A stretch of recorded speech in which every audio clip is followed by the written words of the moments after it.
ನಮಸ್ಕಾರ. ಅಖಂಡ ಜ್ಯೋತಿಷ್ಯ ವಿಶೇಷ ಕಾರ್ಯಕ್ರಮಕ್ಕೆ ಸ್ವಾಗತ. ನಾನು ದಿವ್ಯಶ್ರೀ ದಾಸ್. ನಮ್ಮ ಇವತ್ತಿನ ಕಾರ್ಯಕ್ರಮದಲ್ಲಿ ಚಂದ್ರಗ್ರಹಣದ ಕುರಿತಂತೆ ಮಾತನಾಡ್ತಾ ಹೋಗೋಣ. ಚಂದ್ರಗ್ರಹಣ ಯಾವಾಗ ಗೋಚರಿಸುತ್ತೆ, ಇನ್ನು ಇದಕ್ಕೆ ಅಂದರೆ ಚಂದ್ರಗ್ರಹಣದಂದು ಯಾವ ಒಳ್ಳೆಯ ಕೆಲಸವನ್ನ ಮಾಡಬೇಕು, ಯಾವ ರೀತಿಯ ಕೆಲಸವನ್ನ ಮಾಡಬಾರ್ದು, ಪೂಜೆಯ ವಿಧಿವಿಧಾನ ಯಾವ ರೀತಿಯಾಗಿರುತ್ತೆ, ಹಾಗೆ ಗ್ರಹಣದ ಮಹತ್ವ ಏನು ಅಂತ ಹೇಳಿ ತಿಳಿದುಕೊಳ್ಳೋಣ. ಈ ಕುರಿತು ತಿಳಿಸಿಕೊಡೋದಕ್ಕೆ ಪ್ರಖ್ಯಾತ ಜ್ಯೋತಿಷಿಗಳು ಮತ್ತು ಮಾಂತ್ರಿಕರಾಗಿರುವಂತಹ ವಿದ್ವಾನ್ ಶ್ರೀ ಶ್ರೀನಿಧಿ ಹೊಳ್ಳ ಗುರುಗಳು ನಮ್ಮ ಜೊತೆಗಿದ್ದಾರೆ. ಸೊ ಬನ್ನಿ ಅವರ ಕಾರ್ಯಕ್ರಮಕ್ಕೆ ವೆಲ್ಕಮ್ ಮಾಡೋಣ. ನಮಸ್ತೆ ಗುರುಗಳೇ, ಕಾರ್ಯಕ್ರಮಕ್ಕೆ ಸ್ವಾಗತ. ಗುರುಗಳೇ, ಹೇಳ್ತಾ ಇದೆ ಮೊದಲನೇದಾಗಿ ಚಂದ್ರಗ್ರಹಣ ಅಂದರೆ ಏನು, ಈ ಗ್ರಹಣದ ಆಚರಣೆ ಯಾಕೆ ಮಾಡಬೇಕು, ಜೊತೆಗೆ ಇದಕ್ಕೆ ಇರುವಂತಹ ಮಹತ್ವದ ಕುರಿತು ತಿಳಿಸಿಕೊಡೋದಾದರೆ. ಚಂದ್ರಗ್ರಹಣ ಅಂತ ಹೇಳಿದರೆ, ಚಂದ್ರಗ್ರಹ ಅನ್ನುವಂಥದ್ದು ಆ ಒಂದು ಗ್ರಹ ಪೂರ್ಣವಾಗಿ ಭೂಮಿಯ ನೆರಳಿನಿಂದ ಮುಚ್ಚಿ ಹೋಗುವಂಥದ್ದು ಅಂತ ಹೇಳಿ ಚಂದ್ರಗ್ರಹಕ್ಕೆ ವಿಶೇಷವಾಗಿರ್ತಕ್ಕಂಥ ಆರಾಧನೆಯನ್ನು ಹೇಳಿದ್ದಾರೆ. ಆ ಗ್ರಹಣ ಕಾಲಗಳಲ್ಲಿ ಕೆಲವೊಂದು ವಿಚಾರಗಳನ್ನು ಈ ತಿನ್ನುವಂಥದ್ದಾಗಿರಬಹುದು, ಮಲಮೂತ್ರ ವಿಸರ್ಜನೆ ಮಾಡುವಂಥದ್ದಾಗಿರಬಹುದು, ಅಥವಾ ಬೇರೆ ಇನ್ಯಾವುದೇ ರೀತಿಯಾಗಿರ್ತಕ್ಕಂತಹ ತಿನ್ನುವಂಥ ಪದಾರ್ಥಗಳನ್ನು ಮಾಡಲಿಕ್ಕೆ ಹೋಗಬಾರ್ದು. ಆ ಸಂದರ್ಭದಲ್ಲಿ ಚಂದ್ರಗ್ರಹನಿಗೆ ವಿಶೇಷವಾಗಿ ಆರಾಧನೆಗಳನ್ನು ಅಥವಾ ವಿಷ್ಣುವಿಗೆ ಸಂಬಂಧಿತವಾಗಿರ್ತಕ್ಕಂಥ ಆರಾಧನೆಗಳನ್ನು ಮಾಡಬೇಕು. ಹಾಗೆ ಗ್ರಹಣ ಎನ್ನುವಂಥದ್ದು ಇದೊಂದು ಪರ್ವಕಾಲ ಅಂತ ಹೇಳಿದರೆ ಇದೆಲ್ಲರೂ ಹೊರಗಡೆ ಹೋಗಬಾರ್ದು, ನಿಜ. ಆ ಕಿರಣಗಳು ಮನುಷ್ಯನ ದೇಹದ ಮೇಲೆ ಬೀಳಲಿಕ್ಕಿಲ್ಲ. ಬಿತ್ತು ಅಂತಾದರೆ ಅದರ ದುಷ್ಪರಿಣಾಮಗಳನ್ನು ಆ ಮನುಷ್ಯ ಅನುಭವಿಸಬೇಕು ಅನ್ನುವಂಥದ್ದು ಶಾಸ್ತ್ರಗಳಲ್ಲಿ ಉಲ್ಲೇಖ ಉಂಟು. ಹಾಗೆ ಗ್ರಹಣ ಎನ್ನುವಂಥದ್ದು ಈ ಪರ್ವಕಾಲಗಳಲ್ಲಿ ಪ್ರಯೋಗಾದಿಗಳನ್ನು ಮಾಡುವಂಥದ್ದು, ಹಾಗೆ ಈ ಗ್ರಹಗಳ ಸ್ಥಿತಿಯನ್ನು ಅಧ್ಯಯನ ಮಾಡುವಂಥದ್ದು, ಇದಕ್ಕೆಲ್ಲ ತುಂಬ ಸಮಂಜಸವಾಗಿರ್ತಕ್ಕಂಥ ಕೆಲಸ. ಇನ್ನು ಜ್ಯೋತಿಷ್ಯ ಧಾರ್ಮಿಕವಾಗಿ ನೋಡುವಾಗ ಈ ಕಾಲದಲ್ಲಿ ನಾವು ಮಾಡುವಂತಹ ಜಪತಪಾದಿಗಳು 100 ಪಾಲು ಹೆಚ್ಚಿನ ಫಲವನ್ನು ನಮಗೆ ಕೊಡ್ತದೆ ಅನ್ನುವಂಥದ್ದು. ಮಾಮೂಲಿ ದಿನಗಳಲ್ಲಿ ಮಾಡುವಂಥದ್ದಕ್ಕಿಂತ ಹೆಚ್ಚಿನ ಫಲಗಳನ್ನು ಈ ಒಂದು ಕಾಲಘಟ್ಟದಲ್ಲಿ ಆ ಒಂದು ಗ್ರಹಗಳು ನಮಗೆ ಕೊಡ್ತಾ ಹೋಗ್ತದೆ. ಆ ಗ್ರಹಣ ಸ್ಪರ್ಶ ಕಾಲದಲ್ಲಿ ಸ್ನಾನಾದಿಗಳನ್ನು ಮಾಡಿ ಶುಚಿರ್ಭೂತರಾಗಿ ಶುಚಿಯಾದಂಥ ವಸ್ತ್ರಗಳನ್ನು ಉಟ್ಟು ದೇವರ ಅನುಗ್ರಹಕ್ಕಾಗಿ ಆ ದೇವತಾನುಗ್ರಹಕ್ಕೆ ಬೇಕಾಗಿರುವಂಥ ಜಪತಪಾದಿಗಳನ್ನು ಮಾಡಬೇಕು ಅನ್ನುವಂಥದ್ದು ಇಲ್ಲಿ ಗಮನಿಸಬೇಕಾಗಿರ್ತಕ್ಕಂಥ ವಿಷಯಗಳು. ಓಕೆ ಗುರುಗಳೇ, ಇನ್ನು ಸೆಪ್ಟೆಂಬರ್ 7ರಂದು ಚಂದ್ರಗ್ರಹಣ ಅಂತ ಹೇಳಲಾಗ್ತಾ ಇದೆ. ಸೊ ಯಾವ ಸಮಯದಲ್ಲಿ ಆರಂಭ ಆಗುತ್ತೆ, ಯಾವ ಸಮಯಕ್ಕೆ ಇದು ಮುಕ್ತಾಯ ಆಗುತ್ತೆ, ಜೊತೆಗೆ ಭಾರತದಲ್ಲಿ ಈ ಚಂದ್ರಗ್ರಹಣ ಗೋಚರಿಸುತ್ತಾ ಅಂತ ಹೇಳಿ. ಈ ಒಂದು ಚಂದ್ರಗ್ರಹಣ ಅನ್ನುವಂಥದ್ದು ಮುಂದಿನ ತಿಂಗಳು 7 ಸೆಪ್ಟೆಂಬರ್ 25 ಭಾನುವಾರ ಭಾದ್ರಪದ ಶುಕ್ಲ ಪಕ್ಷದ ಪೂರ್ಣಿಮೆಯ ದಿನದಂದು ಅಂತ ಹೇಳಿದರೆ ಹುಣ್ಣಿಮೆಯ ದಿನದಂದು ರಾಹುಗ್ರಸ್ತ ಚಂದ್ರಗ್ರಹಣ ಅನ್ನುವಂಥದ್ದು. ರಾಹುಗ್ರಸ್ತ ಅಂದರೆ ರಾಹುವಿಗೆ ಗ್ರಸ್ತವಾಗಿರ್ತಕ್ಕಂಥ ಚಂದ್ರಗ್ರಹಣ ಆಚರಣೆ ಇರುವಂಥದ್ದು. ಇದರ ಸ್ಪರ್ಶಕಾಲ ಅನ್ನುವಂಥದ್ದು ರಾತ್ರಿ 9:56 ಪ್ರಾರಂಭ ಆಗುವಂಥದ್ದು. ಮಧ್ಯಕಾಲ 11:42, ಮೋಕ್ಷಕಾಲ ಅನ್ನುವಂಥದ್ದು 1:27, ಸರಿಸುಮಾರು 3:31 ಕಾಲ ಈ ಗ್ರಹಣ ಅನ್ನುವಂಥದ್ದು ಇರ್ತದೆ. ಆ ಗ್ರಹಣ ಅನ್ನುವಂಥದ್ದು ಭೂಮಿಯ ಪರಿಧಿಯಲ್ಲಿ ಹೋಗುವಂಥ ಸಂದರ್ಭದಲ್ಲಿ ಆ ಒಂದು 3:31 ಕಾಲ ಚಂದ್ರ ಅನ್ನುವಂಥದ್ದು ಪೂರ್ಣ ನೆರಳಿನಲ್ಲಿ ಭೂಮಿಯ ನೆರಳಿನಲ್ಲಿ ಇರ್ತಾನೆ ಅನ್ನುವಂಥದ್ದು. ಹಾಗೆ ಯಾವ್ಯಾವ ನಕ್ಷತ್ರದಲ್ಲಿ ಅವನು ಪಥವನ್ನು ಬದಲಾವಣೆ ಮಾಡುವಂಥದ್ದು ನೋಡುವಾಗ ಧನಿಷ್ಠ ನಕ್ಷತ್ರ, ಶತಭಿಷ ನಕ್ಷತ್ರ, ಪೂರ್ವಭಾದ್ರ, ಕುಂಭ, ಮೀನ ಈ ರಾಶಿಗಳಲ್ಲಿ ಅವನು ಸಂಚಾರ ಮಾಡ್ತಾ ಇರ್ತಾನೆ. ಆ ಕಾರಣದಿಂದ ಆ ಒಂದು ರಾಶಿಯವರಿಗೆ ದುಷ್ಪರಿಣಾಮಗಳು ಬೀಳ್ತದೆ ಅನ್ನುವಂಥದ್ದು ಇಲ್ಲಿ ಗ್ರಾಹ್ಯವಾಗಿರುವಂಥದ್ದು. ಆ ಸಂದರ್ಭದಲ್ಲಿ ವಿಶೇಷವಾಗಿ ಗ್ರಹಣ ಶಾಂತಿಯನ್ನು, ಆ ಒಂದು ಗ್ರಹಕ್ಕೆ ಸಂಬಂಧಿತವಾಗಿರ್ತಕ್ಕಂಥ ಶಾಂತಿಯನ್ನು ಮಾಡಿಕೊಳ್ಳುವಂಥದ್ದು, ಆ ಗ್ರಹಕ್ಕೆ ಸಂಬಂಧಿತವಾಗಿರ್ತಕ್ಕಂಥ ಜಪತಪಾದಿಗಳನ್ನು ಮಾಡುವಂಥದ್ದು, ತರ್ಪಣಾದಿಗಳನ್ನು ಮಾಡುವಂಥದ್ದು.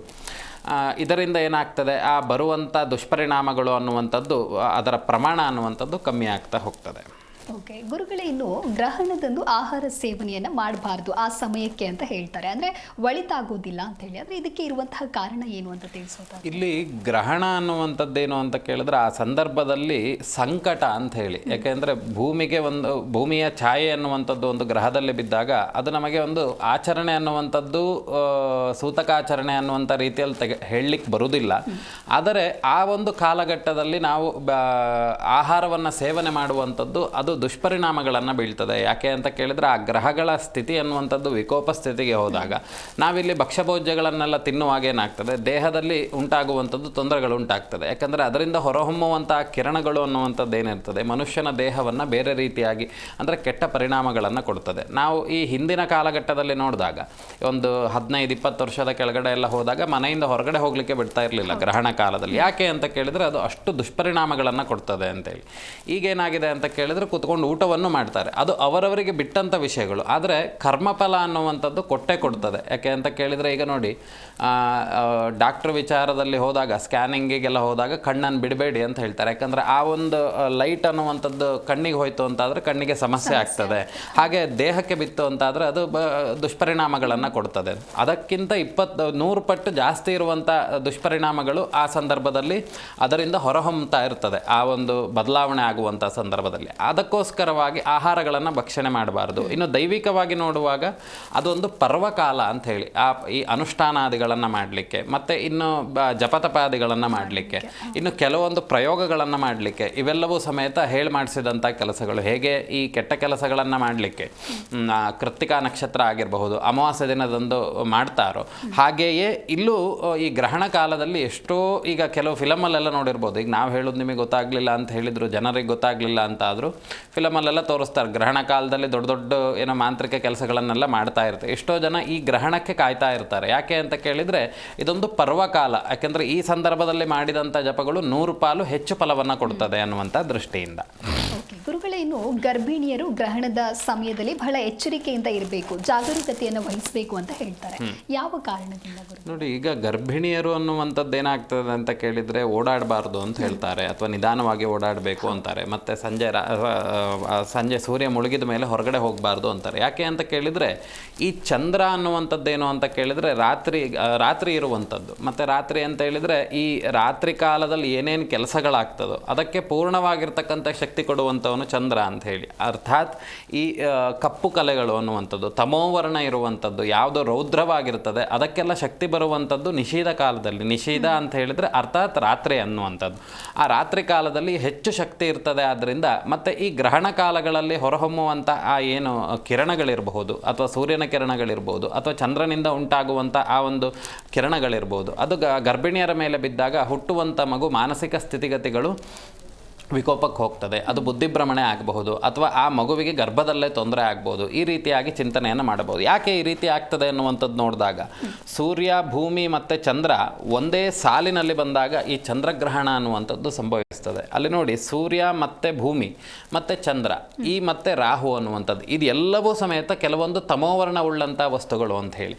ಹಾಗಾಗಿ ಆ ಸಂದರ್ಭಗಳಲ್ಲಿ ಏನಾಗ್ತದೆ, ಎಲ್ಲ ಕಿರಣಗಳು ಸಮೇತ ಆ ಭೂಮಿಯ ಮೇಲೆ ಬೀಳ್ತದೆ. ಭೂಮಿ ಅಂತ ಹೇಳಿದರೆ ಇಡೀ ಒಂದು ವೃತ್ತಾಕಾರದಲ್ಲಿರುವಂಥದ್ರ ಮೇಲೆ ಬೀಳುವುದಿಲ್ಲ. ಒಂದು ಬಾಲ್ ಇಟ್ಕೊಂಡಿದ್ದೇವೆ ಅಂತಾದರೆ, ಇಲ್ಲಿಂದ ಲೈಟ್ ಬಿತ್ತಂತಾದರೆ ಇಷ್ಟಕ್ಕೆ ಮಾತ್ರ ಆ ಲೈಟ್ ಬೀಳ್ತದೆ. ಆ ಲೈಟ್ ಆ ಗ್ರಹಣ ಛಾಯೆ ಬಿದ್ದಂಥದ್ದು ಏನಾಗ್ತದೆ ಕೇಳಿದರೆ, ಅಲ್ಲಿ ಗ್ರಹಣಕ್ಕೆ ಗೋಚರ ಇರುವಂಥದ್ದು. ಹಾಗೆ ಭಾರತ ದೇಶದಲ್ಲಿ ಗೋಚರಕ್ಕಿರುವಂಥ ಕಾರಣದಿಂದ ಆ ಸಂದರ್ಭದಲ್ಲಿ ಆ ಕೆಲಸಗಳನ್ನು ಮಾಡಬಾರ್ದು. ಇನ್ನು ಇದರಿಂದ ಇನ್ನೇನೇನು ಆಗ್ತದೆ ಅನ್ನುವಂಥದ್ದು ನೋಡಿದಾಗ, ಈ ಗ್ರಹಣ ಆಗಲಿಕ್ಕೆ 1 ತಿಂಗಳು ಮುಂಚಿತವಾಗಿ, ಗ್ರಹಣ ಆದ ನಂತರ 1 ತಿಂಗಳು ಮುಂಚಿತವಾಗಿ, ವಿಶೇಷವಾಗಿ ಮನೋಕಾರಕನಾಗಿರ್ತಕ್ಕಂಥದ್ದು, ಮನಸ್ಸು ಅಂತ ಹೇಳಿದರೆ ಮನಸ್ಸಿನಿಂದ ಉಂಟಾಗುವಂಥ ತೊಂದರೆಗಳು ಅನ್ನುವಂಥದ್ದೇನಿದೆ, ಅದರಿಂದ ತೊಂದರೆಗಳಾಗ್ಬೋದು. ಇನ್ನು ಚಂದ್ರನಿಂದ ಜಲವನ್ನು ಚಿಂತನೆ ಮಾಡ್ಬೋದು. ಈ ಜಲಪ್ರಳಯಾದಿಗಳಾಗಿರ್ಬಹುದು, ಅಥವಾ ಜಲದಿಂದ ಉಂಟಾಗುವಂಥ ತೊಂದರೆಗಳಾಗಿರ್ಬೋದು. ಇವೆಲ್ಲವೂ ಆಲ್ರೆಡಿ ಪ್ರಾರಂಭ ಆಗಿರ್ತದೆ. ಯಾಕಂದರೆ ಮೊನ್ನೆಯ ತತ್ಕಾಲ ಲಗ್ನವನ್ನು ನಾವು ಚಿಂತನೆ ಮಾಡಿ ನೋಡಿದಾಗ, ಈ ಹಿಂದಿನ ಸಂಚಿಕೆಯಲ್ಲಿ ಹೇಳಿದಾಗ ಈ ಜಲಪ್ರಳಯಗಳಾಗ್ತದೆ ಅನ್ನುವಂಥದ್ದು ನಾನು ಹೇಳಿದ್ದೆ.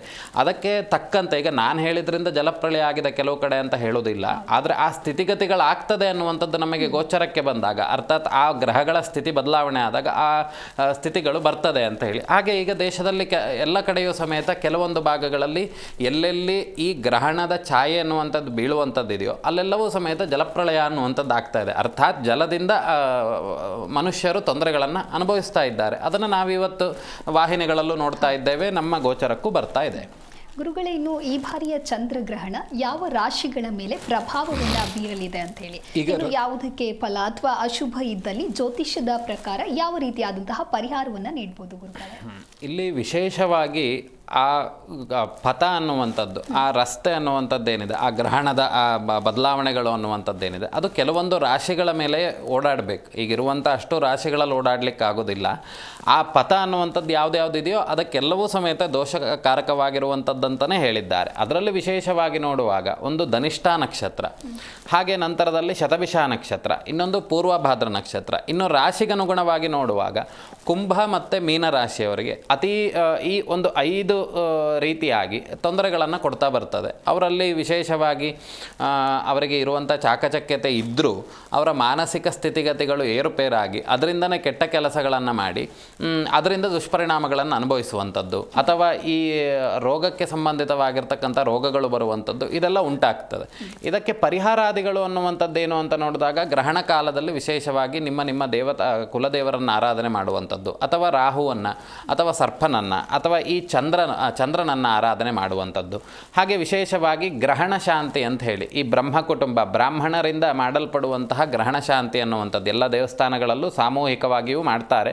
ಹಾಗೆ ಸಾಮೂಹಿಕ ಗ್ರಹಣ ಶಾಂತಿಗಳನ್ನು ಮಾಡುವಂಥದ್ರಲ್ಲಿ ನಮ್ಮ ಹೆಸರನ್ನು ನೋಂದಾಯಿಸಿಕೊಳ್ಳುವಂಥದ್ದು, ಅಲ್ಲಿ ದಾನಾದಿಗಳನ್ನು ಮಾಡುವಂಥದ್ದು. ಏನನ್ನು ದಾನ ಮಾಡಬೇಕು ಅದಕ್ಕೆ ಹೇಳಿರುವಂಥದ್ದು ಉದ್ದಿನ ಬೇಳೆಯನ್ನು, ಹಾಗೆ ಅಕ್ಕಿಯನ್ನು, ಹಾಗೆ ಈ ಎರಡನ್ನು ಸಮೇತ ಬಿಳಿಯ ವಸ್ತ್ರದಲ್ಲಿ ಕಟ್ಟಿ ಅಂದರೆ ಗ್ರಂಥಿ ಅಂತ ಹೇಳ್ತೇವೆ, ಅದನ್ನು ಕಟ್ಟಾಕಿ ನಂತರದಲ್ಲಿ ಶುದ್ಧವಾಗಿರ್ತಕ್ಕಂಥ ಎಳ್ಳಿನಿಂದ ಮಾಡಿದಂತಹ ಎಣ್ಣೆಯನ್ನು ತನ್ನ ನೆರಳನ್ನು ನೋಡಿ ಅದನ್ನು ದಾನ ಮಾಡುವಂಥದ್ದು. ಇದರಿಂದ ಏನಾಗ್ತದೆ ಕೇಳಿದ್ರೆ ಆಗುವಂಥ ತೊಂದರೆಗಳು ಅನ್ನುವಂಥದ್ದು ಪ್ರಮಾಣ ಕಮ್ಮಿ ಆಗ್ತಾ ಹೋಗ್ತದೆ. ಓಕೆ ಗುರುಗಳೇ, ಇನ್ನು ಗ್ರಹಣದ ನಂತರ ಸ್ನಾನ ಮಾಡಿ ಮನೆಯನ್ನೆಲ್ಲ ಸ್ವಚ್ಛಗೊಳಿಸಿ ಪೂಜೆ ಮಾಡುವಂತಹ ಪರಿ ಇದೆ, ಯಾಕೆ ಅಂತ ಹೇಳಿ ಕಾರಣವನ್ನು ಇಲ್ಲಿ ಏನು ಅಂತ ಕೇಳಿದರೆ ನಮಗೆ ಗ್ರಹಣ ಅನ್ನುವಂಥದ್ದು ಈ ಸ್ಪರ್ಶಕಾಲ ಅನ್ನುವಂಥದ್ದೇನು ಅಂತ ಕೇಳಿದರೆ ಸ್ಪರ್ಶಕಾಲದಲ್ಲಿ ಒಮ್ಮೆ ಸ್ನಾನವನ್ನು ಮಾಡಬೇಕು ಮತ್ತು ಮೋಕ್ಷ ಕಾಲದಲ್ಲಿ ಒಮ್ಮೆ ಸ್ನಾನವನ್ನು ಮಾಡಬೇಕು ಅಂತ ಹೇಳಿ. ಹಾಗೆ ನಮ್ಮ ಈ ವಾಹಿನಿಯ ಪ್ರಕಾರವಾಗಿ ತೋರಿಸ್ತಿರುವಾಗ ಆ ಬದಲಾವಣೆ ಆಗುವಂಥ ಕಾಲ ಏನಿದೆ ಅದೊಂದು ಸ್ಪರ್ಶ ಆಯಿತು ಅಂತ ಹೇಳಿ. ಹೇಗೆ ಈಗ ನಮಗೆ ಈಗೆಲ್ಲ ಇಲ್ಲ, ಹಿಂದೆ ಎಲ್ಲ ನಾಯಿ ಮುಟ್ತಂತಾದರೆ ಅಥವಾ ಹಂದಿ ನಮ್ಮನ್ನು ಸ್ಪರ್ಶ ಮಾಡ್ತು ಅಂತಾದರೆ ನಾವು ಹೋಗಿ ಸ್ನಾನ ಮಾಡಿ ಬರ್ತಾಯಿದ್ವಿ. ಯಾಕೆ ಅಂತ ಕೇಳಿದರೆ ಅದೊಂದು ನಮಗೆ ದೋಷ ಅನ್ನುವಂಥದ್ದು. ಆದರೆ ಈಗಿನ ಕಾಲಘಟ್ಟದಲ್ಲಿ ಮನೆಯಲ್ಲೇ ಇಟ್ಕೊಂಡಿರ್ತಾರೆ ಎಲ್ಲರೂ, ಅದು ನಾವು ಏನು ಹೇಳಲಿಕ್ಕೆ ಬರೋದಿಲ್ಲ. ಹಾಗೆಯೇ ಈ ಗ್ರಹಣದಲ್ಲಿ ಏನಾಗ್ತದೆ ಅಂತ ಕೇಳಿದರೆ ಈ ಸ್ಪರ್ಶ ಕಾಲದಲ್ಲಿ ಉಂಟಾಗುವಂಥ ದೋಷಗಳು ಅನ್ನುವಂಥ ಕಾರಣಗಳು ಆಚರಣೆಯನ್ನು ಮಾಡಬೇಕನ್ನುವಂಥ ದೃಷ್ಟಿಯಿಂದ ಸ್ನಾನವನ್ನು ಮಾಡಿ ಶುಚಿರ್ಭೂತರಾಗಿ ಆ ದೇವತಾರಾಧನೆಯನ್ನು ಮಾಡುವಂಥದ್ದು. ಮತ್ತು ಬಿಟ್ಟರ ಮೇಲೆ ಏನಾಗ್ತದೆ ಕೇಳಿದರೆ ಗ್ರಹಣ ಅನ್ನುವಂಥದ್ದು ಪೂರ್ಣವಾಗಿ ಮುಗಿದು ಹೋಯಿತು, ಶುದ್ಧತೆಗೋಸ್ಕರವಾಗಿ ಸ್ನಾನವನ್ನು ಮಾಡುವಂಥದ್ದು. ಮೊದಲು ಆಚರಣೆಗೋಸ್ಕರವಾಗಿ ಮಾಡುವಂಥದ್ದು, ನಂತರದಲ್ಲಿ ಶುದ್ಧತೆಗಾಗಿ ಮಾಡುವಂಥದ್ದು. ಎರಡು ವಿಚಾರಗಳನ್ನು ಗಮನಾರ್ಹವಾಗಿರುವಂಥದ್ದು. ಗುರುಗಳೇ, ಇನ್ನು ಗ್ರಹಣದ ಸಂದರ್ಭದಲ್ಲಿ ಅಂದರೆ ಏನಾದರೂ ದಾನ ಧರ್ಮವನ್ನು ಮಾಡಬೇಕಾ, ಇದರಿಂದ ಫಲ ಸಿಗತ್ತೆ ಅಂತ ಏನಾದರೂ ಹೇಳ್ತಾರೆ, ಹಾಗಾಗಿ ಈ ಕುರಿತು ತಿಳಿಸಿಕೊಡಿ. ಇದರಲ್ಲಿ ಗ್ರಹಣದ ಫಲ ಏನು ಅಂತ ಕೇಳಿದರೆ ನೋಡಿ, ಒಂದು ಈ ಹೋಮ ಹವನಗಳ ವಿಧಿ ಹೇಗೆ ಅಂತ ಕೇಳಿದರೆ ಒಂದು 10,000 ಸಂಖ್ಯೆಯಲ್ಲಿ ನಾವು ಜಪಾದಿಗಳನ್ನು ಮಾಡಿದ್ವಿ ಅಂತ ಆದರೆ ದಶಾಂಶಃ ಅಂದರೆ ಅದರ 10% ಅಷ್ಟು ನಾವು ತರ್ಪಣಾದಿಗಳನ್ನು ಮಾಡಬೇಕು, ಅದರ 10% ಅಷ್ಟು ಹೋಮಾದಿಗಳನ್ನು ಮಾಡಬೇಕು. ಆ ಸಂದರ್ಭದಲ್ಲಿ ಹಿಂದೆ ಹೇಳಿದಂಥ ಧಾನ್ಯಗಳನ್ನು ನಾವು ದಾನ ಮಾಡಿದರಲ್ಲಿ ಆ ದೋಷಗಳು ಅನ್ನುವಂಥದ್ದು ಕಮ್ಮಿ ಆಗ್ತಾ ಹೋಗ್ತದೆ. ಗುರುಗಳೇ, ಇನ್ನು ಚಂದ್ರಗ್ರಹಣ ಪರಿಸರದ ಮೇಲೆ ಯಾವ ರೀತಿಯಾದಂತಹ ಪರಿಣಾಮವನ್ನು ಬೀರ್ಬೋದು ಗುರುಗಳೇ? ಪ್ರಾಕೃತಿಕವಾಗಿರ್ತಕ್ಕಂಥ ವಿಕೋಪಗಳು ಅನ್ನುವಂಥದ್ದು ಶುರು ಆಗ್ತದೆ. ವಿಶೇಷವಾಗಿ ಆಗಲೇ ಹೇಳಿದಂತೆ ಜಲಪ್ರಳಯಾದಿಗಳು ಅಥವಾ ಈ ಮಾನಸಿಕ ಸ್ಥಿತಿಗತಿಗಳಿಂದ ಉಂಟಾದಂಥದ್ದು. ಈಗೇನು ಅಂತ ಕೇಳಿದರೆ ಧರ್ಮ ವಿರೋಧ ಕೆಲಸಗಳನ್ನು ಮಾಡಿದಂಥದ್ದು ಅಥವಾ ಅವರೇ ಮಾಡಿದಂಥ ತಪ್ಪುಗಳು ಅವರಿಗೆ ಪ್ರಾಯಶ್ಚಿತಕ್ಕೆ ಬಂದು ಅದಕ್ಕೆ ಸಂಜನಿತವಾಗಿರ್ತಕ್ಕಂಥ ದೋಷಗಳನ್ನು ಅನುಭವಿಸುವಂಥದ್ದು ಮನುಷ್ಯರಿಗಾದರೆ, ಇನ್ನು ಪ್ರಾಕೃತಿಕವಾಗಿ ಈ ಜಲಕ್ಕೆ ಸಂಬಂಧಿತವಾಗಿರ್ತಕ್ಕಂಥ ವಿಕೋಪಗಳು ಅನ್ನುವಂಥದ್ದು ಅಂತ ಹೇಳಿದರೆ ಈ ಸುನಾಮಿ ಬರುವಂಥದ್ದು ನಮಗೆ ಒಂದು ಗ್ರಹಣದ ಗ್ರಹಣ ಆದ ಸ್ವಲ್ಪ ಸಮಯಕ್ಕೆ ಈ ಸುನಾಮಿ ಅನ್ನುವಂಥದ್ದು ನಮಗೆ ಬಂದಂಥದ್ದು. ಹಾಗೆ ಈಗಲೂ ಸಮೇತ ಏನು ಸುನಾಮಿ ಬರ್ತದೆ ಅಂತ ನಾವು ಹೇಳ್ತಾ ಇಲ್ಲ, ಇದಕ್ಕೆ ಪೂರಕವಾಗಿ ಈಗಲೇ ನಮಗೆ ಗೋಚರಕ್ಕೆ ಬರ್ತಾ ಇದೆ ಅತಿವೃಷ್ಟಿ ಆಗಿರುವಂಥದ್ದು ಅಂತ ಹೇಳಿದರೆ ಅತಿಯಾಗಿರ್ತಕ್ಕಂಥ ಮಳೆಗಳು ಬಂದು ತೊಂದರೆಗಳನ್ನು ಅನುಭವಿಸಿರುವಂಥದ್ದು. ಈ ವಿಚಾರವಾಗಿ ಆ ಗ್ರಹಣ ಆದ ನಂತರದಲ್ಲಿ ಇನ್ನೊಂದು ಸ್ವಲ್ಪ ಹೆಚ್ಚಾಗಬಹುದು ಅನ್ನುವಂಥದ್ದು ಇಲ್ಲಿ ಗಮನಿಸಬಹುದು. ಗುರುಗಳೇ, ಇನ್ನು ಚಂದ್ರಗ್ರಹಣ ಅಂದರೆ ಆರೋಗ್ಯದ ಮೇಲೆ ಏನಾದರೂ ಪರಿಣಾಮವನ್ನು ಬೀರಬಹುದಾ ಅಂತ ಹೇಳಿ? ಚಂದ್ರಗ್ರಹಣ ಅನ್ನುವಂಥದ್ದು ಆರೋಗ್ಯದ ಮೇಲೆ ಪರಿಣಾಮ ಅನ್ನೋದಕ್ಕಿಂತ ಹೆಚ್ಚಾಗಿ ಮಾನಸಿಕ ಸ್ಥಿತಿಗತಿಗಳು ಅನ್ನುವಂಥದ್ದು ವಿಕೋಪಕ್ಕೆ ಹೋಗ್ತದೆ. ನಮಗೆ ಗೊತ್ತಿರ್ತದೆ, ನಾವೀಗ ಯಾರಿಗೋ ಒಬ್ರಿಗೆ ಬೈದ್ವಿ ಅಂತ ಆದರೆ ಅವ್ರು ನಮಗೆ ಸರಿ ಏನೋ ಒಂದು ತೊಂದರೆಯನ್ನು ಕೊಡ್ತಾರೆ ಅಂತ, ಆದರೂ ನಾವು ಅದನ್ನು ತೊಂದರೆಯನ್ನು ನಾವೇ ತಂದ್ಕೊಳ್ಳಿಕ್ಕೋಸ್ಕರವಾಗಿ ಅವರನ್ನು ಛೇಡಿಸಿ ಅದರಿಂದ ಅನುಭವಿಸುವಂಥದ್ದು ಈ ರೀತಿಯದೆಲ್ಲ ಆಗ್ತಾ ಹೋಗ್ತದೆ. ಎಲ್ಲರಿಗೂ ಹಾಗಾಗುವುದಿಲ್ಲ. ಈಗ ಏನು ಅಂತ ಕೇಳಿದರೆ ಮಾಡಿದಂಥ ಪಾಪಕರ್ಮಗಳು ಅನ್ನುವಂಥದ್ದೇನು ಇಲ್ಲಿ ವಿಶೇಷವಾಗಿ ಗಮನಿಸಬೇಕಾಗಿರುವಂಥದ್ದು, ಮಾಡಿದಂಥ ಮಾಡುವಂಥ ಪಾಪಕರ್ಮಗಳು ಅನ್ನುವಂಥದ್ದೇನಿದೆ, ಯಾವುದೋ ಒಂದು ತಪ್ಪನ್ನು ಮಾಡಿರ್ತಾರೆ, ಆ ತಪ್ಪಿನಿಂದ ಆ ಸಂಜನಿತವಾಗಿರ್ತಕ್ಕಂಥ ದೋಷಗಳು ಎಲ್ಲರಿಗೂ ಅಪವಾದ ಎಲ್ಲರಿಗೂ ಗೊತ್ತಾಗಿ ಇವನು ಸುಳ್ಳು ಹೇಳಿದ್ದಾನೆ, ಇವನು ಪ್ರಚಾರಕ್ಕೆ ಹೇಳಿದ್ದಾನೆ ಅನ್ನುವಂಥದ್ದು ಗೊತ್ತಾಗಿ ಅದರಿಂದ ಏನಾದರೂ ತೊಂದರೆಗಳಾಗುವಂಥದ್ದೆಲ್ಲ ಮತ್ತು ಅಲೆಗಳು ಉಂಟಾಗುವಂಥದ್ದು, ಅಲೆಗಳ ಪ್ರಮಾಣ ಅನ್ನುವಂಥದ್ದು ಹೆಚ್ಚಾಗುವಂಥದ್ದು ಈ ಹುಣ್ಣಿಮೆಯ ಕಾಲದಲ್ಲಿ ಅಂತ ಹೇಳಿದರೆ ಈ ಸಮುದ್ರದಲ್ಲಿ ಬರುವಂಥ ಅಲೆಗಳು ಅತಿ ಹೆಚ್ಚಾಗಿ ಬರುವಂಥದ್ದಾಗಬಹುದು. ಅತಿಯಾಗಿ ಮತ್ತು ರಾಹು ಅನ್ನುವಂಥನ್ನು ಮೋಹಕ್ಕೆ ಕಾರಣ. ರಾಹುವಿನಿಂದ ಚಿಂತನೆ ಮಾಡುವಾಗ ಅವನು ಮೋಹಕ್ಕೆ ಕಾರಕನಾಗಿರುವಂಥ ಕಾರಣದಿಂದ ಈ ಒಂದು ಕಾಲಘಟ್ಟದಲ್ಲಿ ಏನಾಗ್ತದೆ ಅಂತ ಕೇಳಿದರೆ ಅತಿಯಾಗಿ ಧರ್ಮ ವಿರೋಧ ಕೆಲಸಗಳನ್ನು ಮಾಡಿದಂಥದ್ದು, ಅದರಿಂದ ಪ್ರಾಯಶ್ಚಿತಕ್ಕೆ ಬರುವಂಥದ್ದು ಅಥವಾ ಸತ್ಯ ವಿಚಾರಗಳು ಹೊರಗಡೆ ಬರುವಂಥದ್ದು, ಇವೆಲ್ಲವೂ ಸಮೇತ ಈ ಒಂದು ನಾಡ್ದಾಗುವಂಥ ಗ್ರಹಣಗಳಿಂದ ಆ ಗ್ರಹಣಕ್ಕಿಂತ ಮುಂಚಿತವಾಗಿಯೇ ಅದರ ಸ್ಥಿತಿಗತಿಗಳು ಆ ಒಂದು ಎಲ್ಲೆಲ್ಲಿ ಗ್ರಹಣ ಗೋಚರ ಉಂಟೋ ಅಲ್ಲೆಲ್ಲ ಆಗಬಹುದು. ಇಲ್ಲ ಅಂತ ಹೇಳಿದರೆ ಈ ಗ್ರಹಣ ಆದ ನಂತರದಲ್ಲಿ ಇದರ ಫಲಗಳು ಅನ್ನುವಂಥದ್ದು ನಾವು ಗೋಚರಕ್ಕೆ ಪಡಿತಾ ಹೋಗ್ಬೋದು.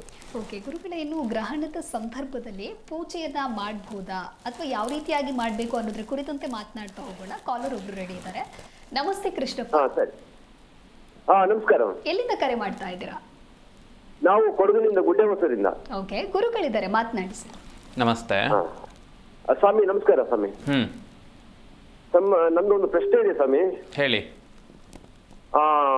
ಎಕ್ಕದ ಗಿಡದಲ್ಲಿ ಬಂದಡಿಕೆ ಗಿಡ ಬಿಡ್ಬಹುದಾ? ಅದು ಏನಾಗ್ತದೆ? ವಾಯ್ಸ್ ಬ್ರೇಕ್ ಆಗ್ತದೆ. ಸರಿ, ಇನ್ನೊಂದ್ಸಲ ಹೇಳಿ, ಜೋರಾಗಿ ಹೇಳಿ. ಎಕ್ಕದ ಗಿಡ ಇದೆಯಲ್ಲ ಸ್ವಾಮಿ, ಹೌದು, ಅದರ ಮೇಲೆ ಬಂದಣಿಕೆ ಬಿಟ್ಟಿದೆ.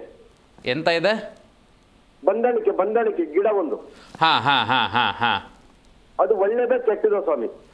ಈಗ ನೋಡಿ, ಅದು ಈಗ ಬೆಳೆದಿರುವಂಥದ್ದು ಪರಿಸರ ಯಾವುದು ಅನ್ನುವಂಥದ್ದು ನೋಡಬೇಕು. ಬಂದಳಿಕೆ ಗಿಡ ಅನ್ನುವಂಥದ್ದಾಗಿರಬಹುದು ಅಥವಾ ಎಕ್ಕದ ಗಿಡ ಆಗಿರಬಹುದು. ಅದು ಒಂದು ನಿಮ್ಮ ಜಾಗದಲ್ಲಿ ಬೆಳೆದಿತ್ತು ಅಂತಾದರೆ ಈಗ ಒಂದು ಸಸ್ಯ ಅನ್ನುವಂಥದ್ದು ಸಾತ್ವಿಕವಾಗಿರ್ತಕ್ಕಂಥ ಸಸ್ಯ ಆಗಿರಬಹುದು, ತಮೋವರ್ಣ ಉಳ್ಳಂಥ ಸಸ್ಯಗಳಾಗಿರಬಹುದು. ಈಗ ಎಕ್ಕದ ಗಿಡದಿಂದ ನಾವು ಸಾತ್ವಿಕ ಚಿಂತನೆಯನ್ನು ಮಾಡಿದಾಗ, ಆದರೆ ಇನ್ನೊಂದು ಗಿಡ ಅದರೊಟ್ಟಿಗೆ ಬೆಳೆದಿರುವಂಥದ್ದು ಅದು ತಪ್ಪು ಅಂತ ಹೇಳಿ ಇಲ್ಲಿ ಅಭಿಪ್ರಾಯವನ್ನು ವ್ಯಕ್ತಪಡಿಸ್ಬೋದು. ಯಾಕೆ ಅಂತ ಕೇಳಿದರೆ, ಒಂದು ಸಸ್ಯ ಅನ್ನುವಂಥದ್ದು ಇನ್ನೊಂದು ಸಸ್ಯದೊಟ್ಟಿಗೆ ಸೇರಿ ಬೆಳೆಯುವಂಥದ್ದು ಏನಾಗ್ತದೆ ಕೇಳಿದರೆ ಮಿಶ್ರ ಫಲಗಳನ್ನು ಕೊಡ್ತಾ ಹೋಗ್ತದೆ. ಹಾಗಾಗಿ ಅದು ಇರುವಂಥದ್ದು ಅಷ್ಟು ಸೂಕ್ತತೆ ಅಲ್ಲ ಅನ್ನುವಂಥದ್ದು. ಇನ್ನೇನು ಮಾಡ್ತಾರೆ ಕೇಳಿದರೆ, ಈಗಿನ ಕಾಲಘಟ್ಟದಲ್ಲಿ ಈ ರೀತಿ ಬೆಳೆಯೋದೇ ಇಲ್ಲ ಅಂತ ಹೇಳಿ ಅದಕ್ಕೆ ಒಂದು ದೈವ ಸಾನ್ನಿಧ್ಯಾದಿಗಳನ್ನು ಕೊಟ್ಟು ಅದಕ್ಕೆ ವಿಶೇಷವಾಗಿ ಪೂಜೆ ಪುನಸ್ಕಾರಗಳನ್ನೆಲ್ಲ ಮಾಡುವಂಥದ್ದು ಪದ್ಧತಿಗಳು ಈಗಿನ ಕಾಲಘಟ್ಟದಲ್ಲಿ ಬಂದು ಹೋಗಿದೆ. ಆದರೆ ಅದು ಶುದ್ಧವಾಗಿ ತಪ್ಪು ಅನ್ನುವಂಥದ್ದು.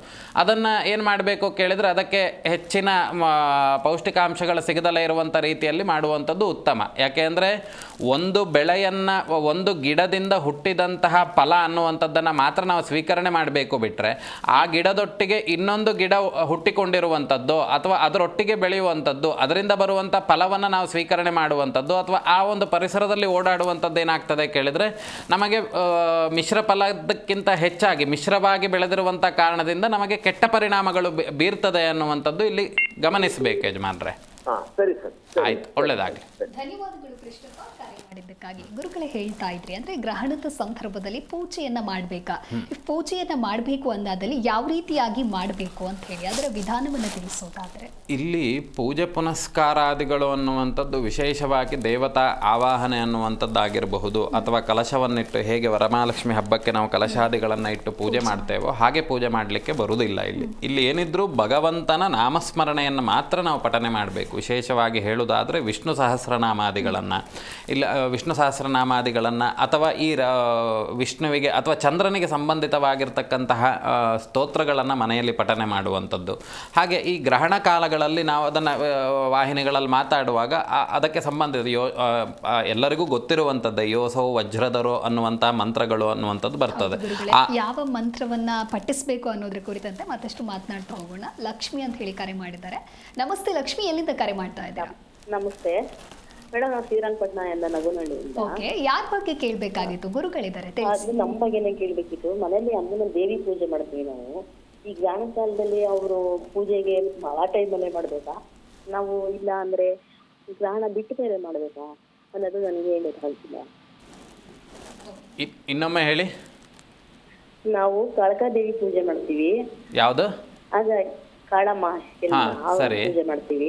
ಹಾಗಾಗಿ ನಾವು ಗ್ರಹಣದಲ್ಲಿ ಹೋಮಗಳು ಮಾಡಿಸ್ಬೇಕಾ ಮನೇಲಿ, ಅಥವಾ ನಾವೇ ಆಗೋಷ್ಟೇ ಅಂದ್ರೆ ಪೂಜೆ ಮನೆಯಲ್ಲಿ ಅಮ್ಮನಿಗೆ ಪೂಜೆ ಅವಾಗ ನಡಿಬೇಕಾ ಇಲ್ಲ ಗ್ರಹಣ ಬಿಟ್ಕೊಂಡು ನಡಿಬೇಕಾ? ಇಲ್ಲಿ ನೋಡಿ, ಒಂದು ಹೋಮ ಹವನಗಳನ್ನು ಮಾಡುವಂಥ ಯೋಗಯೋಗ್ಯತೆ ಇರುವಂಥದ್ದು ಬ್ರಹ್ಮ ಕುಟುಂಬದವರಿಗೆ, ಅರ್ಥಾತ್ ಬ್ರಾಹ್ಮಣರಿಗೆ. ನೀವು ಕಾಳಿಕಾ ಪೂಜೆಯನ್ನು ಮಾಡುವಾಗ ಆ ದೇವಿಯ ತತ್ವ ಅನ್ನುವಂಥದ್ದು ತಮೋವರ್ಣ ಅಂತ ಹೇಳಿದರೆ ರೌದ್ರರೂಪವಾಗಿರುವಂಥದ್ದು. ಈ ಗ್ರಹಣ ಕಾಲದಲ್ಲಿ ವಿಶೇಷವಾಗಿ ಆ ದೇವತಾನುಷ್ಠಾನವನ್ನು ನಿಮ್ಮ ವಂಶ ಪಾರಂಪರ್ಯವಾಗಿ ಪಿತೃಪಿತಾಮಹ ಪ್ರಪಿತಾಮಹ ಕಾಲದಿಂದ ಅನುಷ್ಠಾನಕ್ಕೆ ಇದ್ದರೂ ಆ ಉಪದೇಶಾದಿಗಳಿದ್ದರೆ ಮಾತ್ರ ಅದನ್ನು ಮಾಡುವಂಥದ್ದು. ಇಲ್ಲ ನಾವು ಗ್ರಹಣ ಕಾಲದಲ್ಲಿ ಪೂಜಾದಿಗಳನ್ನು ಮಾಡಬೇಕು ಅಂತಾದಾಗ ಅದಕ್ಕೆ ನೈವೇದ್ಯಾದಿಗಳು ಅನ್ನುವಂಥದ್ದು ಮಾಡಬೇಕಾಗ್ತದೆ, ಮತ್ತು ಇನ್ನೊಂದು ಅಭಿಷೇಕಾದಿಗಳು ಅನ್ನುವಂಥದ್ದು ಮಾಡಬೇಕಾಗಿರುವಂಥ ಕಾರಣದಿಂದ ಗ್ರಹಣ ಕಾಲದಲ್ಲಿ ಅವುಗಳನ್ನೆಲ್ಲ ಮಾಡುವಂಥದ್ದು ನಿಷಿದ್ಧ. ಆದ್ದರಿಂದ ನೀವು ಬೇರೆ ಸಮಯದಲ್ಲಿ ಪೂಜೆ ಮಾಡುವಂಥದ್ದು ಉತ್ತಮ. ವಿಶೇಷವಾಗಿ ಗ್ರಹಣ ಕಾಲದಲ್ಲಿ ಯಾವುದೋ ಇದಮಿತ್ತಂ ಅನ್ನುವಂತೆ ಒಂದೇ ದೇವರನ್ನು ಆರಾಧನೆ ಮಾಡುವಂಥದ್ದು ಎಲ್ಲೂ ಶಾಸ್ತ್ರಗಳಲ್ಲಿ ಉಲ್ಲೇಖ ಇಲ್ಲ ಆದಂಥ ಕಾರಣದಿಂದ ನೀವು ಸದ್ಯದ ಪರಿಸ್ಥಿತಿಗೆ ವಿಷ್ಣು ಸಹಸ್ರನಾಮಾದಿಗಳನ್ನು ಓದಿ ಕುಲದೇವರನ್ನು ಆರಾಧನೆ ಮಾಡಿ. ನಿಮಗೆ ಯಾರೋ ಕಾಳಿಕಾ ಪರಮೇಶ್ವರಿಯನ್ನು ನಿಮ್ಮ ಇಷ್ಟದೇವತೆ ಆಗಿದ್ದರೂ ಸಮೇತ ಪೂಜೆ ಆದ ನಂತರದಲ್ಲಿ, ಅಂದರೆ ಗ್ರಹಣ ಬಿಟ್ಟಂಥ ಸಂದರ್ಭದಲ್ಲಿ ಸ್ನಾನಾದಿಗಳನ್ನು ಮಾಡಿ ಅದಕ್ಕೆ ನಿಮ್ಮ ಕುಲದೇವರನ್ನು ಆರಾಧನೆ ಮಾಡಿ. ಇನ್ನು ಗ್ರಹಣ ಶಾಂತಿ ಅನ್ನುವಂಥದ್ದೆಲ್ಲ ಮಾಡುವುದಾದರೂ ಸಮೇತ ಅದನ್ನು ಮನೆಯಲ್ಲಿ ಬ್ರಾಹ್ಮಣರನ್ನು ಕರೆಸಿ ಮಾಡಬೇಕೇ ಹೊರತು ನೀವು ಮಾಡಲಿಕ್ಕೆ ಬರುವುದಿಲ್ಲಮ್ಮ. ಧನ್ಯವಾದಗಳು ಲಕ್ಷ್ಮಿ, ಕರೆ ಮಾಡಿದ್ದಕ್ಕಾಗಿ. ಇನ್ನು ರಾಮಕೃಷ್ಣ ಅಂತ ಹೇಳಿ ಕರೆ ಮಾಡಿದ್ದಾರೆ. ನಮಸ್ತೆ ರಾಮಕೃಷ್ಣ, ಎಲ್ಲಿಂದ ಕರೆ ಮಾಡ್ತಾ ಇದ್ದೀರಾ? ಮೇಡಮ್. ಓಕೆ, ಯಾರ ಬಗ್ಗೆ ಕೇಳಬೇಕಾಗಿತ್ತು? ಗುರುಗಳಿದ್ದಾರೆ, ಮಾತನಾಡಿ. ನಮಸ್ತೆ, ಮೇಡಮ್. ಹೇಳಿ. ಮನೆಯಲ್ಲಿ ಬಹಳ ದುಡ್ಡು ಕಾಸು ನಿಲ್ತಾ ಇಲ್ಲ, ಪ್ರಾಬ್ಲಮ್ ಆಗಿದೆ ಗುರುಗಳೇ. ಎಷ್ಟು ಜನ ಇರೋದು ಮನೆಯಲ್ಲಿ? ನಾನು, ನನ್ನ ಮಗ, ಸೊಸೆ, ನನ್ನ ಹೆಂಡತಿ. ನಿಮ್ಮ ಹೆಸರು? ರಾಮಕೃಷ್ಣ ಗುರುಗಳೇ. ಇಲ್ಲಿ ನೋಡಿ, ನೀವು ಫೋನ್ ಮಾಡಿರುವಂಥ ಸಮಯಕ್ಕೆ ನಾವು ನೋಡುವಾಗ ಲಗ್ನದಲ್ಲೇ ಕೇತು ಇರುವಂಥದ್ದು ಅಂತ ಹೇಳಿದರೆ ಈ ಕೆಲವೊಂದು ಅತಿಯಾಗಿರ್ತಕ್ಕಂತಹ ಖರ್ಚುಗಳು, ವ್ರತ ಖರ್ಚು ಮಾಡುವಂಥದ್ದು ಅಂತ ಹೇಳಿದರೆ ಬೇಕಾಗಿರುವಂಥದ್ದಕ್ಕೆ ಖರ್ಚು ಮಾಡ್ದಲೇ ಬ್ಯಾಡದಿರೋದಕ್ಕೆ ಜಾಸ್ತಿ ಖರ್ಚು ಮಾಡಿ ಸಾಲ ಸೋಲುಗಳೆಲ್ಲ ಜಾಸ್ತಿ ಆದಂಥ ಲಕ್ಷಣಗಳು ಒಂದು ಭಾಗದಲ್ಲಿ ಗೋಚರಕ್ಕೆ ಬಂದರೆ, ಇನ್ನೊಂದು ಭಾಗದಲ್ಲಿ ಕೆಲಸದ ವಿಚಾರಗಳಲ್ಲಿ ಸ್ವಲ್ಪ ನೀವೇ ಸ್ವಯಂಕೃತವಾಗಿ ಮಾಡಿದಂಥ ಅಪರಾಧಗಳಿಂದನೂ ಕೆಲಸ ಕಳ್ಕೊಳ್ಳುವಂಥದ್ದೋ ಅಥವಾ ಕೆಲಸ ಕಳ್ಕೊಂಡು ಮನೇಲಿ ಕೂತಿರುವಂಥದ್ದೋ ಅಥವಾ ಸ್ವಂತ ಉದ್ಯೋಗ ಮಾಡ್ತಿದ್ರಿ ಅಂತಾದರೆ ಅಲ್ಲಿ ಅದಕ್ಕೆ ಬೇಕಾಗಿರುವಂಥ ಗುಣಮಟ್ಟತೆಯನ್ನು ಅಥವಾ ಮತ್ತೊಂದು ಅಲ್ಲಿ ಹೆಸರು ಅಪವಾದಗಳು ಅಂತ ಹೇಳಿದರೆ ಇವ್ರು ಮಾಡುವಂಥ ಕೆಲಸವೇ ಸರಿ ಇಲ್ಲ ಅನ್ನುವಂಥ ಸ್ಥಿತಿಗತಿಗಳು ಬಂದಂಥ ಲಕ್ಷಣಗಳು ಇಲ್ಲಿ ಗೋಚರಕ್ಕೆ ಬರ್ತಾ ಇದೆ ನೀವು ಫೋನ್ ಮಾಡಿದಂಥ ಸಮಯಕ್ಕೆ. ಇದಕ್ಕೆ ಸ್ವಾಮಿನಿಷ್ಠೆ ಅಂತ ಹೇಳ್ತಾರೆ. ಅಂತ ಹೇಳಿದರೆ ಈ ವೃತ್ತಿನಿಷ್ಠೆ ಅಂತ ಹೇಳಿದರೆ ನಾವು ಮಾಡುವಂಥ ವೃತ್ತಿಯನ್ನು ಸರಿಯಾದ ರೀತಿಯಲ್ಲಿ ಮಾಡ್ದಲೇ ಇರುವಂಥದ್ದಾಗಿರಬಹುದು, ಅಥವಾ ಅದಕ್ಕೆ ಬೇಕಾಗಿರುವಂಥ ಕೆಲಸಗಳನ್ನು ನಾವು ಗಮನ ಕೊಡ್ದಲೇ ಬೇಕಾಬಿಟ್ಟಿ ಮಾಡಿದಂಥ ಲಕ್ಷಣಗಳೆಲ್ಲ ಇಲ್ಲಿ ಗೋಚರಕ್ಕೆ ಬರ್ತಾ ಇದೆ. ಒಂದು, ಇದು ಯಾವುದೋ ದೇವರಿಂದ ಆಗಿದೆ ಅಂತ ಹೇಳಲಿಕ್ಕೆ ಸಾಧ್ಯತೆ ಇಲ್ಲ. ಇದು ಸ್ವಯಂಕೃತ ಮನುಷ್ಯರೂಪನಾಗಿರ್ತಕ್ಕಂಥ ಸ್ವಯಂಕೃತ ಅಪರಾಧಗಳಾದ್ದರಿಂದ ಅದನ್ನು ನಿಮ್ಮ ಕೈಲೇ ಇದೆ, ನೀವೇ ಸರಿ ಮಾಡ್ಕೊಳ್ಬೇಕು. ಮತ್ತು ಹೆಚ್ಚು ಕೋಪತತ್ವ ಇರುವಂಥ ಒಂದು ರಾಶಿ ಅಂತ ಹೇಳಿದರೆ ಅತಿಯಾಗಿ ಕೋಪ ಬಂದು ನೀವು ಮಾಡುವಂಥ ಕೆಲಸ ಗೊತ್ತಿದ್ರೂ ಸಮೇತ ನೀವು ಆಡುವಂಥ ಮಾತಿನಿಂದ, ಯಾಕಂದರೆ ಇಲ್ಲಿ ವಾಗ್ದುರಿತಗಳು ಅನ್ನುವಂಥದ್ದು ನಮಗೆ ಗೋಚರಕ್ಕೆ ಬರುವಂಥದ್ದು, ನಿಮ್ಮ ಮಾತಿನಿಂದನೇ ನೀವು ಅರ್ಧ ಹಾಳಾದಂಥ ಲಕ್ಷಣಗಳು ಇಲ್ಲಿ ಗೋಚರಕ್ಕೆ ಬರ್ತಾ ಉಂಟು. ಅದನ್ನು ಸ್ವಲ್ಪ ಸರಿ ಮಾಡಿಕೊಳ್ಳಿ, ಸರಿ ಆಗ್ತದೆ, ಆಯಿತಾ? ಸರಿ ಆಯ್ತು, ಸರಿ ಗುರುಗಳೇ. ಓಕೆ, ಧನ್ಯವಾದಗಳು ರಾಮಕೃಷ್ಣ, ಕರೆ ಮಾಡಿದ್ದಕ್ಕಾಗಿ. ಗುರುಗಳೇ, ಇನ್ನು ಪೂಜೆ ಜೊತೆಗೆ ಮಂತ್ರ ಪಠಣದ ಕುರಿತು ತಿಳಿಸಿಕೊಡ್ತಾ ಇದ್ರಿ. ಈ ಪೂಜೆ ಅನ್ನುವಂಥದ್ದು ವಿಚಾರಗಳಲ್ಲಿ ಸದ್ಯದ ಪರಿಸ್ಥಿತಿಗೆ ನಾವು ಬೇರೆ ಯಾವುದನ್ನು ಚಿಂತನೆ ಮಾಡಲಿಕ್ಕೆ ಬರುವುದಿಲ್ಲ. ಯಾಕೆಂದರೆ ಇದಕ್ಕೆ ಯಾವುದು ಇದಮಿತ್ತಂ ಅನ್ನುವಂಥ ಆ ಸಂದರ್ಭದಲ್ಲಿ ದೇವತಾರಾಧನೆ ಮಾಡಲಿಕ್ಕಿಲ್ಲ. ಭೋಜನ ವಿಚಾರಗಳು ಏನೂ ಮಾಡಲಿಕ್ಕಿಲ್ಲ. ನಂತರದಲ್ಲಿ ಶಾಂತಿ ವಿಚಾರಗಳು ಅನ್ನುವಂಥದ್ದು, ಇದರಲ್ಲಿ ಮಂತ್ರ ಯಾವುದನ್ನು ಹೇಳಬೇಕು ಅಂತ ಕೇಳಿದರೆ, ಯೋಸೋ ವಜ್ರಧರೋ ದೇವ ಆದಿತ್ಯಾನಾಂ ಪ್ರಭುರ್ಮತಃ ಚಂದ್ರ ಗ್ರಹಾಪರೋ ಗ್ರಹಾಪೀಡಾಂ ವ್ಯಪೋಹತು ಅನ್ನುವಂಥದ್ದು ಮಂತ್ರಗಳು. ಇನ್ನು ಅದಕ್ಕೆ ಬೇಕಾಗಿರುವಂಥದ್ದೆಲ್ಲ ಸುಮಾರಷ್ಟಿದೆ. ಮುಂದಿನ ಆ ಗ್ರಹಣ ಕಾಲದಲ್ಲಿ ಅದನ್ನು ನಾವು ಬಿತ್ತರಿಸಿದರೆ ಉತ್ತಮ ಆಗ್ತದೆ. ನಾವು ಹೇಳುವಂಥ ಇದಕ್ಕೆ ಅವ್ರು ಬರ್ಕೊಳ್ಳಿಕ್ಕೆ ಅರ್ಧ ಗಂಟೆ ಬೇಕಾಗ್ತದೆ. ಹಾಗಾಗಿ ವಿಷ್ಣು ಸಹಸ್ರನಾಮಗಳನ್ನು ಕೇಳುವಂಥದ್ದು, ಹಾಗೆ ಮನೆಯಲ್ಲಿ ದರ್ಬೆಯನ್ನು ನೀರು ತುಂಬ ಇತ್ತಂತಾದರೆ ಅದಕ್ಕೆ ದರ್ಬೆಯನ್ನು ಹಾಕಿಡುವಂಥದ್ದು, ತುಳಸಿಯನ್ನು ಹಾಕಿಡುವಂಥದ್ದು. ಯಾಕೆ ಅಂತ ಕೇಳಿದ್ರೆ ಅದು ಶುದ್ಧವಾಗಿರ್ತದೆ ಅಂತ ಹೇಳಿ. ಹಿಂದಿನ ಕಾಲದಲ್ಲಿ ಏನು ಮಾಡ್ತಿದ್ರು ಅಂದರೆ ಎಲ್ಲ ನೀರನ್ನು ಸಮೇತ ವಿಸರ್ಜನೆ ಮಾಡಿ ಮತ್ತೆ ಹೊಸದಾಗಿ ನೀರನ್ನು ತುಂಬ್ತಾ ಇದ್ರು. ಆದರೆ ಈಗಿನ ಕಾಲಘಟ್ಟದಲ್ಲೆಲ್ಲ ಖಾಲಿಯಾಗಿ ಟ್ಯಾಂಕರಲ್ಲಿ ಹಾಕಿಸ್ಕೊಳ್ಳೋ ಕಾರಣದಿಂದ ಎಲ್ಲ ನೀರನ್ನು ಚೆಲ್ಲಿಕ್ಕೆ ಬರುವುದಿಲ್ಲ. ಹಾಗಾಗಿ ದರ್ಬೆಯನ್ನಾದರೂ ಹಾಕಿ ದೇವರಿಗೆ ಗ್ರಹಣದ ನಂತರ ಪೂಜೆ ಪುನಸ್ಕಾರಾದಿಗಳನ್ನು ತುಪ್ಪದ ದೀಪವನ್ನು ಹಚ್ಚಿ ಅರ್ಚನಾದಿಗಳನ್ನು ಮಾಡಿ ನಂತರ ನಿಮ್ಮ ದೈನಂದಿನ ಕೆಲಸಗಳನ್ನು ಮಾಡುವಂಥದ್ದು. ವಿಶೇಷವಾಗಿ ಈ ಮುಂದಿನ ತಿಂಗಳು ಬರುವಂಥ ಗ್ರಹಣಕ್ಕೆ ಬರ್ತಿರುವಂಥದ್ದು ಮಧ್ಯರಾತ್ರಿ ಆದ್ದರಿಂದ ಹೆಚ್ಚು ಆಚರಣೆಗಳನ್ನು ಮಾಡಲಿಕ್ಕೆ ಬರುವುದಿಲ್ಲ, ಯಾಕೆಂದರೆ ಎಲ್ಲ ಮಲಗಿರ್ತಾರೆ ಆ ಸಂದರ್ಭದಲ್ಲಿ. ಆದ್ದರಿಂದ ಸದ್ಯದ ಪರಿಸ್ಥಿತಿಗೆ ಬೆಳಗ್ಗೆ ಎದ್ರೂ ಕೂಡಲೇ ದೇವತಾರಾಧನೆ ಮಾಡಿ. ಹೌದು, ಮತ್ತಷ್ಟು ಮಾತನಾಡ್ತಾ ಹೋಗೋಣ. ಲಕ್ಷ್ಮಿ ಅಂತ ಹೇಳಿ ಕರೆ ಮಾಡಿದ್ದಾರೆ. ನಮಸ್ತೆ ಲಕ್ಷ್ಮಿ, ಎಲ್ಲಿಂದ ಕರೆ ಮಾಡ್ತಾ ಇದ್ದಾರೆ? ಹಲೋ, ನಮಸ್ತೆ ಗುರುಗಳೇ. ನಮಸ್ತೆ. ಮಾತಾಡ್ಬೇಕು ಗುರುಜಿ ನಿಮ್ ಜೊತೆಲಿ. ಹಾಂ, ಹೇಳಿ. ನಮ್ಮ ಮನೇಲಿ ಅದೇ ನಮ್ ಕೈಲಿ ಏನ್ ಕೊಟ್ರು ಬೇರೆಯವ್ರಿಗೆ ವಾಪಸ್ ಬರೀಕಿಲ್ಲ. ನಮ್ ಜೊತೆ ಚೆನ್ನಾಗಿ ಇರ್ತಾರೆ, ನಮ್ ತಾವ್ ಸಹಾಯ ಮಾಡ್ಸ್ಕೊತಾರೆ, ನಮ್ಗೆ ಜೊತೆಲೆ ನಿಷ್ಠುಗ್ರ ಮಾಡ್ತಾರೆ, ನಮ್ನೆ ಕಂಡ್ರಾಯ್ಕಿಲ್ಲ. ಯಾವ ಊರಮ್ಮ ನಿಮ್ಮದು? ಯಾವ ಊರಿಂದ ಫೋನ್ ಮಾಡ್ತಿದ್ದೀರಾ? ಮೈಸೂರು ಗುರು. ಹಾಂ ಹಾಂ ಹಾಂ ಹಾಂ. ಇಲ್ಲಿ ಏನು ಒಂದು ಮೊದಲು ನೋಡಿ, ನಿಮ್ಮ ಹತ್ರ ಇರುವಂಥ ಆಸ್ತಿಯೇ ಸ್ವಲ್ಪ ಭಾಗ, ಆಲ್ರೆಡಿ ಸ್ವಲ್ಪ ಮೋಸಾದಿಗಳನ್ನುವಂಥದ್ದಾಗಿಯೇ ನಿಮ್ಮ ಹತ್ರ ಈಗ ಜಾಗ ಅನ್ನುವಂಥದ್ದು ಬಂದಿರುವಂಥದ್ದು. ಇದು ಅದನ್ನು ಸಮೇತ ನಿಮ್ಮ ಜೊತೆ ಇರುವವರೇ ಅದನ್ನು ಅಂತ ಹೇಳಿದರೆ ಮೋಸದಿಂದ ಅದನ್ನು ಪಡಿಬೇಕು ಅನ್ನುವಂಥ ಮಾನಸಿಕ ಸ್ಥಿತಿಗತಿಗಳು ಅವರಲ್ಲೂ ಇದೆ. ಇದು ಆ ರೀತಿಯಾಗಿ ಹೋಗುವಂಥ ಲಕ್ಷಣಗಳು ಕಾಣಿಸ್ತಾ ಇದೆ. ಯಾಕೆ ಅನ್ನುವಂಥದ್ದು ನೋಡಿದಾಗ ನೋಡಿ, ನಿಮ್ಮ ಕುಟುಂಬದ ಕುಲದೇವರನ್ನು ತ್ಯಜಿಸಿದಂಥದ್ದೋ ಅಥವಾ ಆ ದೇವತಾರಾಧನೆಯನ್ನು ಮಾಡದಲ್ಲೇ ಇರುವಂಥದ್ದೋ, ಮತ್ತು ಇನ್ನೊಂದು ಮೋಸದ ವಿಚಾರಗಳು ನಿಮ್ಮ ಕಡೆಯಿಂದ ತಿಳಿದು ಜ್ಞಾನತೋ ಅಜ್ಞಾನತಶ್ಚ ಅಂತ ಹೇಳಿದರೆ ತಿಳಿದಲೇ ಇರುವಂತಹ ಕಾರಣದಿಂದ, ಯಾವುದೋ ಒಂದು ಮೋಸಾದಿಗಳಾಗಿರುವಂಥ ಕಾರಣದಿಂದ ಈ ತೊಂದರೆಗಳಾಗಿರುವಂಥದ್ದು ಕಾಣಿಸ್ತಾ ಇದೆ. ಸ್ವಲ್ಪ ಶಾಪಗ್ರಸ್ತವಾಗಿರ್ತಕ್ಕಂಥ ಕುಟುಂಬ ಅಂತ ಹೇಳಬೇಕು. ಹಾಗಾಗಿ ಸ್ವಲ್ಪ ಭೂವರಾಹ ಸ್ವಾಮಿಯನ್ನು ಆರಾಧನೆ ಮಾಡಿ, ಒಮ್ಮೆ ನೇರವಾಗಿ ಬಂದು ಭೇಟಿ ಮಾಡಿ, ಅದಕ್ಕೆ ವಿಷಯಗಳನ್ನು ಹೇಳ್ತೇನೆ. ಸ್ವಲ್ಪ ಪ್ರಯೋಗಾದಿಗಳಾದಂಥದ್ದು ಉಂಟು, ಆರೋಗ್ಯ ವಿಚಾರದಲ್ಲೆಲ್ಲ ತೊಂದರೆ ಇರುವಂಥದ್ದೆಲ್ಲ ಇಲ್ಲಿ ಗೋಚರಕ್ಕೆ ಬರ್ತಾ ಇದೆ. ಅದನ್ನೆಲ್ಲವನ್ನು ಇಲ್ಲಿ ಕೂತ್ಕೊಂಡು ವಿಮರ್ಶೆ ಮಾಡಲಿಕ್ಕೆ ಸಾಧ್ಯತೆ ಇಲ್ಲ. ನೇರವಾಗಿ ಬಂದು ಭೇಟಿ ಮಾಡಿ, ನಮ್ಮವ್ರು ನಿಮಗೆ ಫೋನ್ ಮಾಡ್ತಾರೆ, ನೇರವಾಗಿ ಬಂದು ಭೇಟಿ ಮಾಡಿ, ಒಳ್ಳೆಯದಾಗಲಿ. ಆಯಿತಾ?